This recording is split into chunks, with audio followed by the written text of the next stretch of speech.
Hey guys, Butts here. Today I want to talk about this skills are fired in random directions enchant. You can get on 200 maces alongside rolling magma.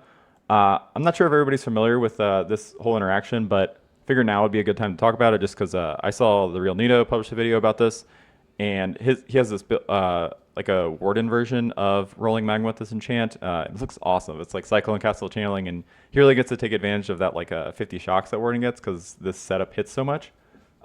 If you're not following that guy, you definitely should. He publishes some really cool stuff, and it always has really sick defensive layers. But anyways, I digress. I'll talk about the mechanics of this real quick. So, rolling magma normally when it chains, it just keeps going and going and going like this. And like if you really destroy the proj speed, which is a big part of like getting this skill to like hit multiple times, you'll reduce like how close it like chains together, right? And if you do that, you can get more hits. Like usually without something like random directions, you can get like 2, maybe 3 hits if you really have a ton of AoE and reduce prod speed. Like right there, we could pretty easily hit 3 on like a small size boss. With random directions, it kind of makes the skill work like Poison's Concoction of bouncing, how it can like potentially bounce back and forth like this. And see, as you can see, this would have pretty much all hit the boss, right? Or at least most of them would have hit the boss. Which is crazy damage potential for a skill that is like already 280, and then times 9 potentially. You know, that's just an absurd amount of damage if you can get all the hits. And the ways to do that, it's like I said, is like reducing proj speed, using slower proj support, and then you can even use an amulet with reduced proj speed further. But I don't know how much that actually affects. Like, I don't want to say there's diminishing returns, but I know in the past when I've tested this with like reduced proj speed, you can get to a point where like so much reduced proj speed because it affects how long it hangs in the air as well. So like if you get too low with it, it will literally just take forever to actually do the full damage, and the like the enemy will move, etc. But one thing I did want to touch on that I don't know if everybody is aware of.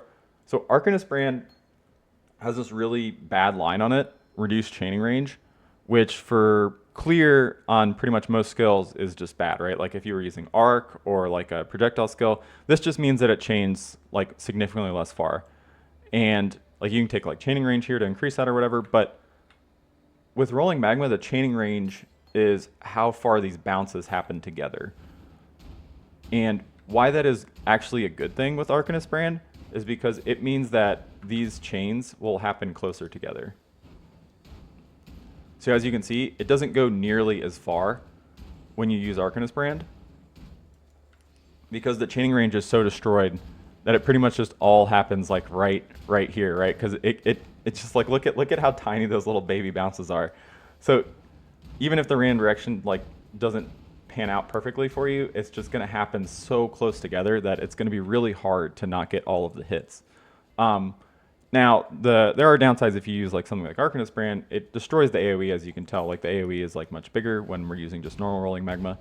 So you'll need to scale AoE harder. But I think the general idea is, I mean, it's a general idea. I just wanted to discuss these mechanics and these like options because this is a really cool setup. But I don't know if I mentioned this already in the video, but I wanted to build around this early in the league. But this cost of this enchant is so prohibitively expensive. I think I literally just spent 3K in mountain runes alone getting this enchant onto a weapon. So I didn't really think I was going to build around it, but then, man, I got extreme FOMO seeing how cool Nito's build looks. So I wanted to mess around with it myself. This isn't a real build. This is just kind of like I said, I kind of just wanted to discuss the mechanics to showcase like what it would look like. And then I was just doing, I just wanted to test to make sure that like my hit damage was decent. Sorry, didn't prepare super well. Yeah, I can just showcase like the damage. Like I said, it's not really exactly a real build, but this just kind of showcases like what the damage would look like. This is just my level of gear.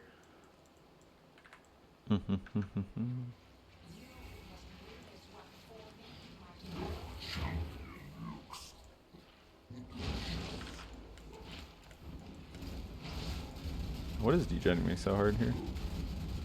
What was I standing in? As you can see, the damage is quite high. I ended up recording this because like the last one I did, I took my weapon off, which has my vitality in it. So like I was just degenning really hard and I wasn't sure why. So it's like I couldn't deal damage because I didn't have any mana. Yeah, like I said, I just wanted to discuss the mechanics, get this out there, just in case anybody is also curious and investigating like a kind of setup like this. It doesn't have to be Arcanist brand. Like you still get really good hits. Man, of course I get something in my throat the second I want to make a video. but anyways, yeah, it's just kind of like, I don't know, it's a really cool setup. It, like I said, is extremely cost prohibitive. I don't know if this makes sense. I kind of like what Nito was doing with like just stacking gem levels here and using because you could put enhance in here if you have like the +2 to socket support gems, you know, typical like enhance and power. And the sick thing about that is that scales the chain levels, like because quality on rolling magma is incredibly good because it just scales how many times it chains. And then actually, what's really sick about that on Arcanist brand, if you go that route, is it actually scales this activation frequency, which is like a more multiplier for brands. So this is technically also an active skill gem. So it also, I believe, don't quote me on that. Ah shit, I don't have it enhanced. No, I can't show you. But I'm pretty sure that it actually scales the quality. Oh duh. I'm literally looking at it right now. Increase activation frequency. Yeah, it's scaled by ashes. But yeah.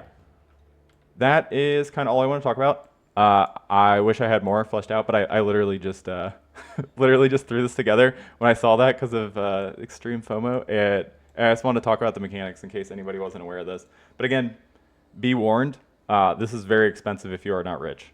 I am not rich. I am always poor because I make too many builds and try too much stuff. But spend way more time in PoB than in the actual game. But so if you're gonna make this, prepare to spend probably like upwards of like 20 plus divines, I think, just for the enchant alone.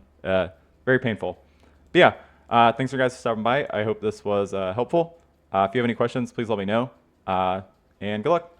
God, my outro still sucks. I want to say like butts out or keep your butts out or something really cringy, but I can't think of anything because I have small pee-pee brain.